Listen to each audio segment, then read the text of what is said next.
to the garage, everybody. I got some goodies in the mail yesterday, so now I can get back to work on my 1990 GMC twin turbo build. So, knock on the door yesterday, and these were sitting there. These are Summit Pro LS 20cc dish pistons. These should bring my compression ratio down from roughly 12.5 to 1 to 9.4 to 1. I got to re-verify all my calculations as I'm putting this back together, but it should put me in a safe compression ratio for boost, considering I'm putting twin turbos on this. So the pistons, they all come individually wrapped in foam, and there was plastic around this. I removed it all because I get excited and I do things compulsively before the video. It comes with your 8 pistons, spiral locks, oil support rails, and new wrist pins in this kit. They are full floating.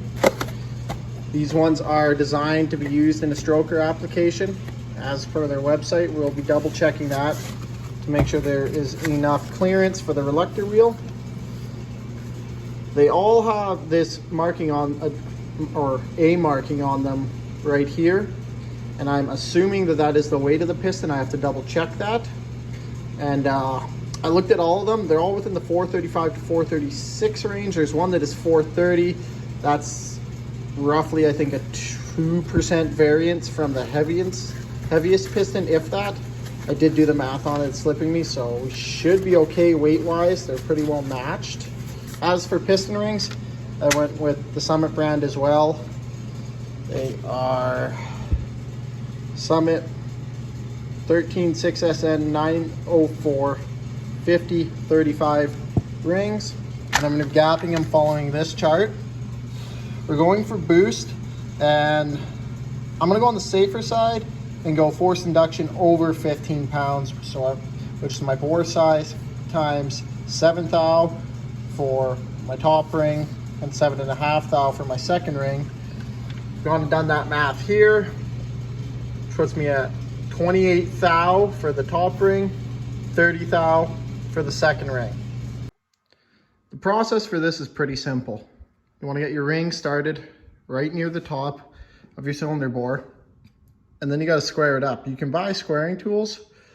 What I do is I take a piston. This is one of the ones that came out of this. Put the second ring in, kind of center that ring, set it on there, and then just push it down, spin it, and now our piston ring is perfectly squared in that bore, and we can measure our gap. Right now, they're touching. Pull it out.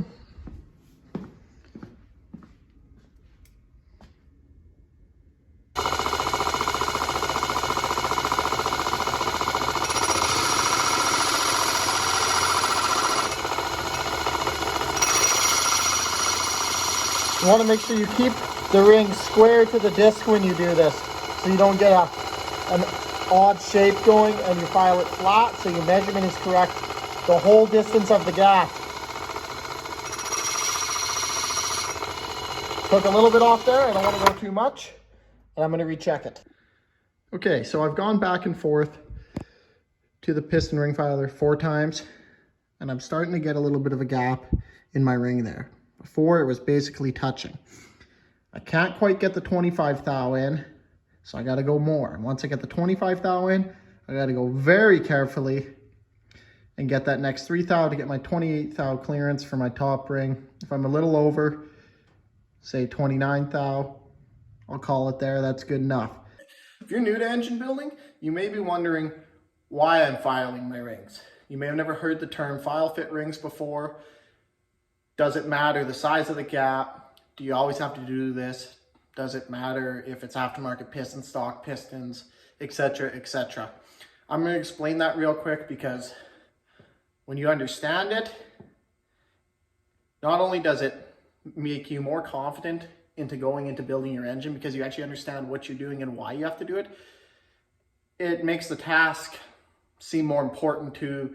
You'll take better care. You'll be more careful. The first time I ever filed rings, I knew I had to do it, but I didn't fully understand why. Then I found out why, and I'm like, I'm glad I did that, and I'm glad I took my time doing it, because if I didn't, I may have been doing my engine not because I wanted to make more power, but because it blew up. When you get your piston ring brand new out of the bag, it's gonna have a gap like that. I can get my finger through it. As soon as you put it in the cylinder bore, that gap comes together, like I showed you there. And you don't want that. You gotta have a gap there. That gap allows for the piston ring to expand and contract with changing cylinder temperatures. When your car, truck is sitting in the driveway overnight and hasn't been running, you're gonna have a fairly large gap of, say, in my case, 28 thou on the top ring. As soon as I start that engine up and I start warming up that cylinder, this ring begins to heat up. We know that when metals heat up, they expand. The shape of the ring causes it to expand in kind of a circular motion, I guess. It'll expand, and that gap will go from there to maybe that. So let's say, and I'm just, these numbers are totally just numbers for reference. Say you go from 28 thou when it's cold to 20 thou. You lose 8 thou. Okay, cool. So it's expanded, it's heated up, it closed up. You do a pull under full throttle, full load, and this is whether you are a boosted engine or naturally aspirated engine. Now your cylinder temperatures are going to rise even more. They're under the highest heat stresses they're going to see. This ring is seeing the highest temperatures it will see, and that ring is going to heat up even more. So it's going to go from, say, we said 20 thou, maybe it goes to 15 thou. But there's still a gap there because you gapped your rings for your application. Say you gap them incorrectly. You gap them for an NA engine instead of a boosted engine. Now you're doing that full load pull, 10 PSI boost, whatever it is. Highest cylinder temperatures and pressures you see, this ring will heat up enough that the ends touch. And when the ends touch, the ring flexes like that because it's got nowhere else to go. It flexes. When it flexes, it breaks your piston. And that's best case scenario, it just breaks your piston. You shut it down. That piston chunk doesn't do a whole bunch of damage to your cylinder head, your cylinder wall, end up in the bottom, plug off your oil, pump suction, who knows. You can go from broken to really broken really quickly. Now, as for how big should your gap be, every time you order a set of file fit rings, it's going to come with a piece of paper that tells you that, and I'll go over that right now. This is that sheet I was talking about. It'll come with every set of rings you get that need to be file fit, and almost any set of rings probably should come with a sheet like this. It's going to give you everything from the orientation, that's what I'm talking about with the dot, or it'll say top on it, that needs to face up when installed on the piston. It's going to give you the width, the side clearances, everything you need to know. But what we're concerned about right now is this chart right here.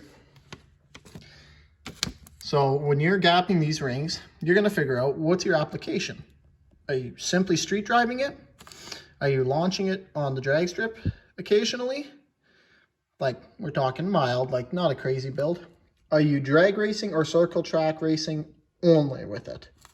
Because that's going to be much different stresses on it than if you were doing just street pulls and mild drag race pulls, nothing crazy. Forced induction up to 15 pounds, forced induction over 15 pounds. Are you running a nitrous hit of up to 200 horsepower or over a 200 horsepower shot of nitrous? Then it's going to give you each ring as well as what piston. So a cast and a forged piston, they follow the same chart. Hypereutentic on the other end follows a different chart. I'll explain that after. So in my application, I'm going with the force induction over 15 pounds because I'm not 100% sure what I'm going to run for boost yet. I'd rather have a little bit of blow-by when it's cold than break a piston. So what you do is you take your bore size. Mine is 4.030 inches. You multiply that by 0.007 inches. In my case, that gives me 28 thousandths. That's for the top ring. The second ring, you do the same thing. Cross it over. Force induction over 15 pounds. Bore 4.03 times 0.0075, so 7.5 thou. That gives me 30 thou. And then your oil rings on all pistons need a minimum clearance of 15 thou. That's on the oil ring scrapers. Now your cast versus forged piston and your hyperuthentic pistons. Why do they have different sizes? You'll notice if we go to the forced induction over 15 pounds for the top ring, it wants you to multiply it by an extra 2 thousandths of an inch. And that is because of the expansion rate of the pistons. They expand at different rates, they absorb and transfer heat at different rates, and that's going to affect the ring to expand at different rates and different amounts. So you need more clearance with a hyperuthentic piston than you do with a cast or forged. Okay, so I've gotten all the rings filed for each cylinder. They're all in their boxes, so I keep them with the cylinder they're supposed to go to. I checked all my oil rings to make sure that they had the minimum gap of 15 thou. They have tons, so that's good. Now I got to put each piston on its respective rod. So I've already gone ahead and did number one here. And when you do this, you have to orientate these the correct way. So this is how it would go in the engine. Down in like that. Valve reliefs to the valley of the engine. Here. Like this. Right? So that's important. But that's not the only thing you have to make sure you install correctly. Once you figure out which way your piston has to go into the engine, valve reliefs up towards the valley, now you got to figure out which way to put your connecting rod onto your piston, because you can put it this way or this way. One of these is good, one of these is not. When you're looking at the big end of your connecting rod, you'll see that they're a little different on each side. This side is flat, whereas this side has a chamfer. That chamfer is designed to ride on the fillet of your crankshaft, which is this radius part on the edge. As you'll see, this chamfer allows that to go around really nice. If you have it flipped, notice how it's rocking. It doesn't sit right flush up against the crankshaft. You don't want that. So the fillet has to get the radius part, sits nice and flush, and then that flat spot allows the other rod to move beside it, and it's lubricated by oil. Now most aftermarket pistons are going to come with these things called spiral locks. They come in a pack like this, and they're really flattened out when you get them. You'll never get them installed that way. What you want to do is take them out of the pack and just pull them apart a bit so you can actually get an edge. And then you want to start that edge into the groove of the piston, which looks like that. You can see that groove right there. That's where the spiral lock sits. I always like to start one side, get it in all the way, then put the rod in, wrist pin, and do the other side. Okay, once you get that spiral lock in, just want to have a look at it. Make sure that it's completely in the groove on both sides. Then once you've figured out the orientation of your piston and your connecting rod, which in my case is going to be like this, if it were all stood up, take a little bit of assembly lubricant and you're going to just put a wipe in your connecting rod bushing, as well as the two parts where the wrist pin floats in your piston. Once you've got that all figured out and lubed up, you just take your wrist pin, line everything up. Also difficult to do one-handed, and it should just slide in without any resistance. all the way through. You'll see the groove here. The assembly lubricant can make it a little difficult to see, but if you take your pocket screwdriver, you'll be able to feel it. And you got to install the other spiral lock. Okay, so I got it started. I just got to work it all the way down in. And I have cylinder 1 and cylinder 2 assembled.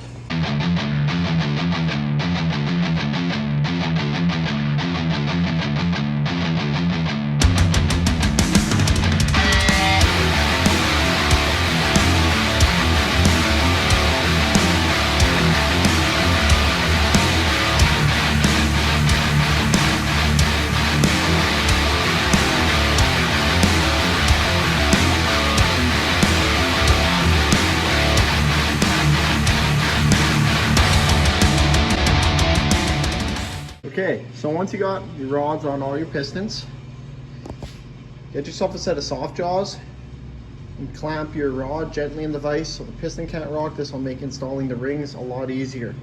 Now, you'll notice on these pistons, because they are being used with a longer aftermarket rod, the wrist pin actually cuts into where the oil ring would ride. On this factory piston, the wrist pin's below this.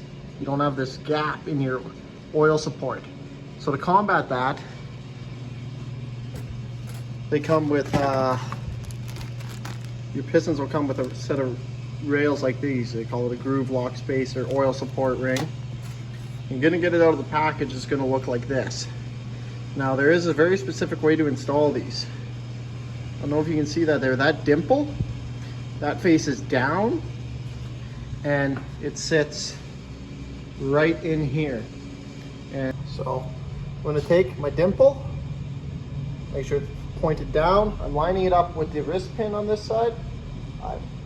I'll do it from this side so you guys can see. So get it in the bottom groove there, and you just literally just roll it around.